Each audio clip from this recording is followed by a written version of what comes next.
ആലപ്പുഴ നഗരസഭയിലും ജില്ലയിലെ ഒരു ബ്ലോക്ക് പഞ്ചായത്തിലും 8 ഗ്രാമപഞ്ചായത്തിലും ഭരണം ആര് നേടുമെന്നതിൽ സസ്പെൻസ് തുടരുകയാണ്.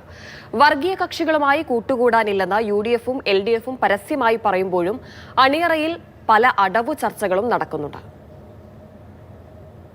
ആലപ്പുഴ നഗരസഭയിൽ UDFും LDFും തമ്മിൽ ഒരു സീറ്റിന്റെ വ്യത്യാസമേ ഉള്ളൂ. സ്വതന്ത്രന്റെയും SDPI PDP അംഗങ്ങളുടെയും നിലപാട് നിർണായകമാണ്. 3 കൂട്ടരുമായും ഇരുമുന്നണികളും സംസാരിക്കുന്നുണ്ട്.